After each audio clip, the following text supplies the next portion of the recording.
The Selfish Path to Romance. Download Chapter 1 for free at drkenner.com and at amazon.com. And this is from Jeanette, and it's on parenting. Hi, Dr. Kenner. My daughter has been living with her significant other, Mark, for nearly 10 years. Mark has an 18-year-old son from a previous marriage. Basically, this son quit school at the age of 16 and has been in his room ever since playing video games. In the custody arrangement, the boy would stay at his mother's home for 1 week and then his dad's. When he quit school, though, he also quit that arrangement. Notice who's making the decision here. The kid, this 16-year-old kid, had made the decision. Now he's 18. He quit that arrangement as he did not like the rules that were in place in his mother's home. I think maybe he better go back to his mother's. The boy has a friend or two, but rarely leaves the house, shows no interest in driving and being out like other 18-year-olds, and does nothing to help out in the house. It's even hard to get him to shower frequently. Okay, your gut response. Here's the question. My question is this. What can be done with a boy like this? Mark does have a medical disability called, this is the dad now, Marfan syndrome, M-A-R-F-A-N syndrome. I'll tell you what that is in a minute, which does prevent him from strongly disciplining his son. Mark worries about his son's future, but the tension between Mark and my daughter is escalating daily, and of course the boy is not being prepared for his own future. Any thoughts you can provide would be appreciated. Jeanette. So, Jeanette, I had to look up Marfan syndrome because I didn't know what it was. And I looked at pictures of it, and it's a very unusual disorder. And anyone listening, just Google Marfan syndrome images, and you can see that people can be extremely tall. They have very, very, very unusually long limbs, flexible joints where you can bend your thumb backwards. They can have problems internally with their heart, their bones, their joints, their eyes, and maybe their lungs and their skin and the nervous system. And interestingly, this Marfan syndrome doesn't affect intelligence. But imagine your dad looking very peculiar. I mean, with arms that are 1.5 times longer than a normal dad's arms. I don't know if that's part of the situation where he's just very embarrassed or he's worried about himself, or I don't know, or that he went through a divorce, so I don't know if there's something going on there, or separation anyway with his mother. I don't know if they were married before. So it's a very, very sad situation, and it sounds like Mark, number one, even with Marfan's syndrome, he could use a toolbox of parenting skills to help draw his son out, or to help himself understand why his son is unwilling or unable to guide to do anything, and he's got to be able to guide his son differently. It doesn't mean he needs strong discipline, because if he said to this son, "Get the heck out of your room," the son knows what the father's like, and they would fall back into the same old patterns. So I think he would rebel even more, or who knows what would happen. You've got a very depressed kid, obviously. This is not a happy kid you're describing. And perhaps your daughter could use those skills too. And basically, guess what parenting skills are? Fundamentally, parenting skills are no different than communication skills. And if your son and your daughter and Mark, her significant other, are getting really upset about this son and having a lot of arguments, they need good communication skills, and they certainly could get it. You could go to my website, drkenner.com, and look up books that I have. I even have a book on romance that I wrote with Dr. Ed Locke. It's called The Selfish Path to Romance, How to Love with Passion and Reason, and we have a whole section on communication skills. And by the way, selfish, I always have to say this, doesn't mean mean and rotten. It means self-esteem, self-valuing, self-nurturing for both people, and then you cherish one another.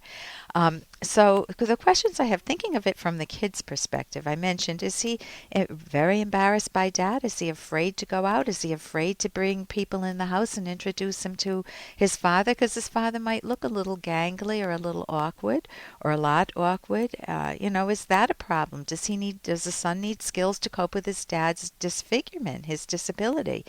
Or does the son just feel like a failure? Maybe, the divorce happened, dad moved on, mom might have moved on, and he just feels like a failure. Kids going through divorce can feel like a failure for a multitude of reasons. So you need to draw that out of him, or have a counselor, get him counseling so they can draw that out of him. Is he trying to break up the relationship between your daughter and Mark? I mean, he's been there for 2 years. He's obviously depressed. Is he trying to break up the relationship? And it sounds like if he is, he might be succeeding. So what can Mark do? What can your daughter do? I would recommend reading at a minimum if they can't get counseling, number one. But if they can't do that, there are books between parent and teenager. This is an older book, but it's got tremendous advice by Chaim Ganad. It's at my website, drkenner.com. And also How to Talk So Teens Will Listen by Adele Faber and Elaine Maslish. And they give some very good tips on how to deal with a child's resistance. You could also just Google that. How do you deal with a child's resistance, this type of resistance? Your daughter's in a tough place because this is a potential relationship breaker, as you know. And if she could read our book, the one I mentioned earlier, selfishromance.com, or you can get it at Amazon. And we have a whole section on making your relationship work, on communication skills. And we have a section on parting ways if you cease being soulmates. So this is very sad all around. And I think the saddest part is that if your daughter and Mark are truly in love, and to have this kid come between them, that's just tragic.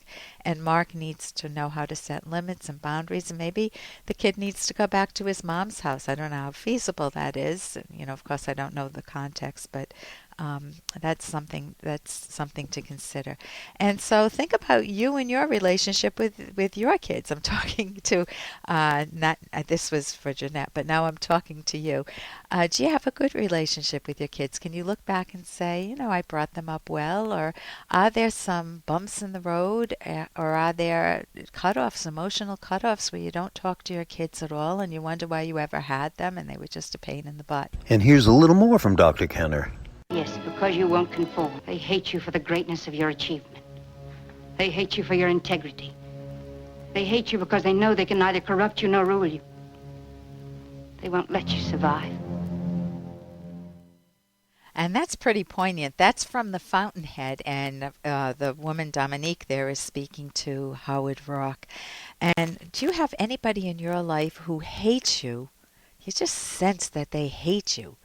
Not because you lied, you cheated, you stole something, that you've got bad character, you drink and drug and whatnot, but because you're good, because you're ambitious, because you're successful, because you take risks, but psychological risks to better your life.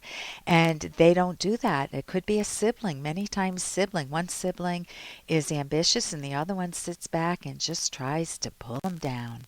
You think you're so great, aren't you? Don't you? Well, what do you know? That type of banter back and forth, which isn't very playful.